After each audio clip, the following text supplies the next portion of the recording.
جب آپ کا اس جنگل میں ان لاشوں کے پاس سے گزر ہوا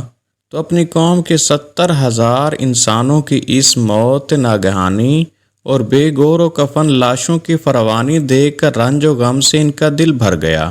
آپ دیدہ ہو گئے اور باری تعالیٰ کے دربار میں دکھ بھرے دل سے گڑ گڑا کر دعا مانگنے لگے۔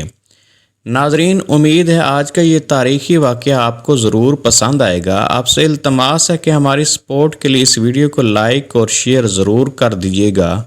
اور ہمارے اس چینل کو بھی ضرور سبسکرائب کر لیجیے۔ جزاک اللہ خیرن کثیرہ۔ تو چلتے ہیں آج کی اس ویڈیو کی طرف۔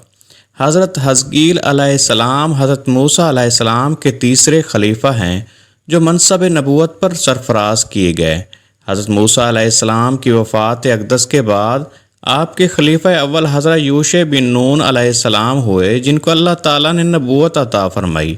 ان کے بعد حضرت کالب بن یوحنا علیہ السلام حضرت موسیٰ علیہ السلام کی خلافت سے سرفراز ہو کر مرتبہ نبوت پر فائز ہوئے۔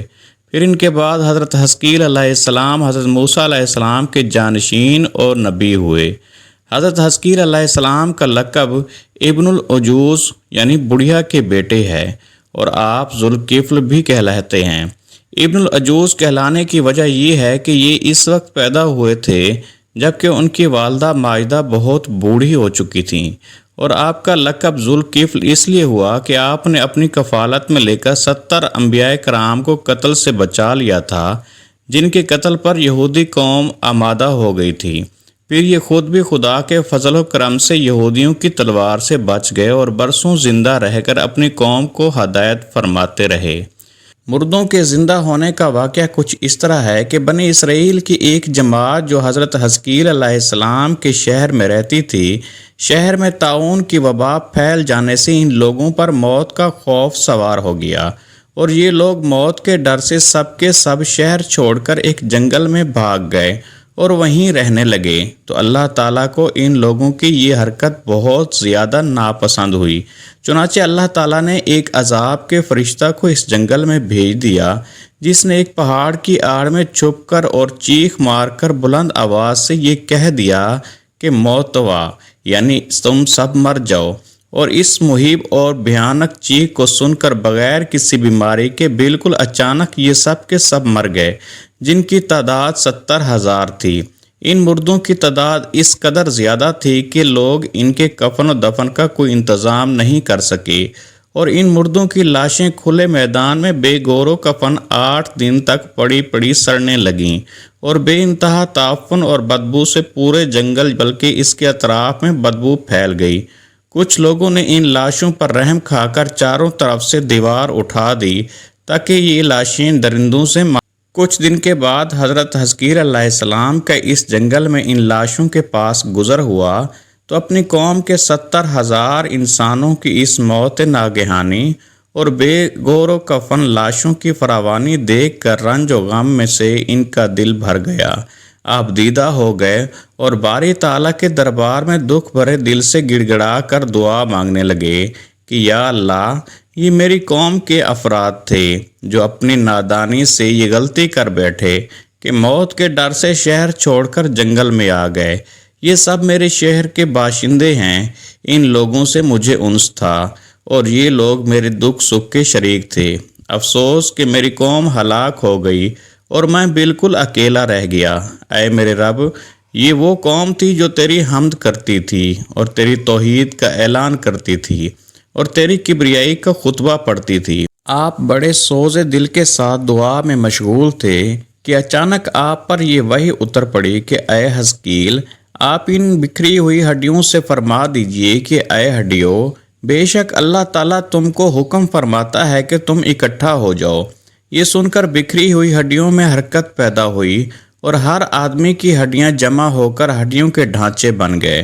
پھر یہ وحی آئی کہ اے حزقیل، آپ فرما دیجئے کہ اے ہڈیوں، تم کو اللہ کا یہ حکم ہے کہ تم گوشت پہن لو۔ یہ کلام سنتے ہی فوراً ہڈیوں کے ڈھانچوں پر گوشت پوست چڑھ گیا۔ پھر تیسری بار یہ وحی نازل ہوئی، اے حزقیل، اب یہ کہہ دو کہ اے مردو، خدا کے حکم سے تم سب اٹھ کر کھڑے ہو جاؤ، چنانچہ آپ نے یہ فرما دیا تو آپ کی زبان سے یہ جملہ نکلتے ہی 70,000 لاشیں دم زدن میں ناگہاں یہ پڑھتے ہوئے کھڑے ہو گئے کہ سبحانک اللہم و بحمدک لا الہ الا انت۔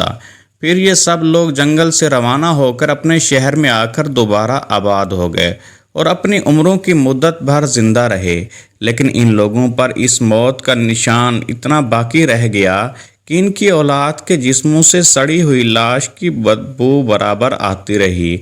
اور یہ لوگ جو کپڑا بھی پہنتے تھے وہ کفن کی صورت میں ہو جاتا تھا، اور قبر میں جس طرح کفن میلا ہو جاتا تھا ایسا ہی میلا پن ان کے کپڑوں پر نمودار ہو جاتا تھا۔ چنانچہ یہ اثرات آج تک ان یہودیوں میں پائے جاتے ہیں جو ان لوگوں کی نسل سے باقی رہ گئے ہیں۔ یہ عجیب و غریب واقعہ قرآن مجید کی سورہ بقرہ میں خداوند قدوس نے اس طرح بیان فرمایا: اے محبوب، کیا تم نے نہ دیکھا تھا انہیں جو اپنے گھروں سے نکلے اور وہ ہزاروں تھے موت کے ڈر سے، تو اللہ نے ان سے فرمایا مر جاؤ، پھر انہیں زندہ فرما دیا۔ بے شک اللہ لوگوں پر فضل کرنے والا ہے، مگر اکثر لوگ ناشکرے ہیں۔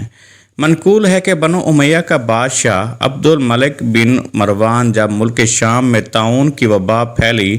تو موت کے ڈر سے گھوڑے پر سوار ہو کر اپنے شہر سے بھاگ نکلا،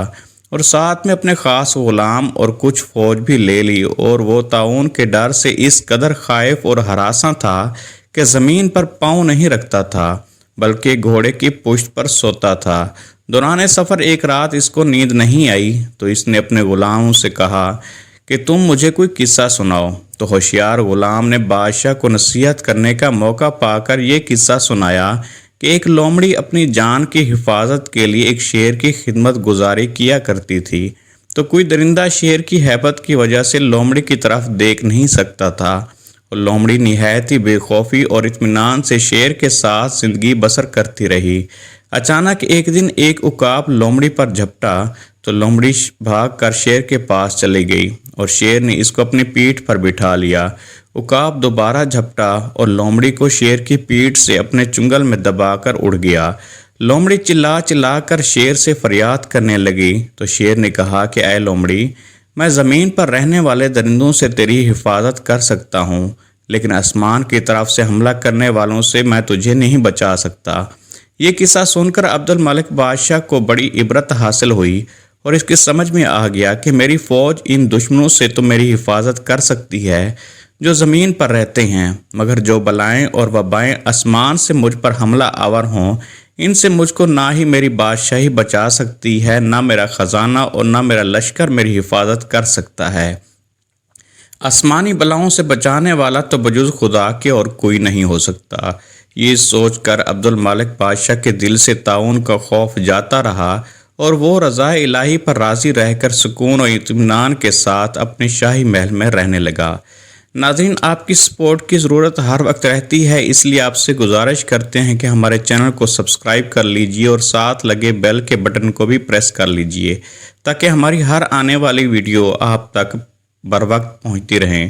ویڈیو کو لائک اور شیئر کر دیجئے اور اپنی رائے کومنٹ سیکشن میں ضرور دیجئے۔ مجھے دیجئے اگلی ویڈیو تک کے لیے اجازت۔ اللہ ہم سب کا حامی و ناصر ہو، آمین۔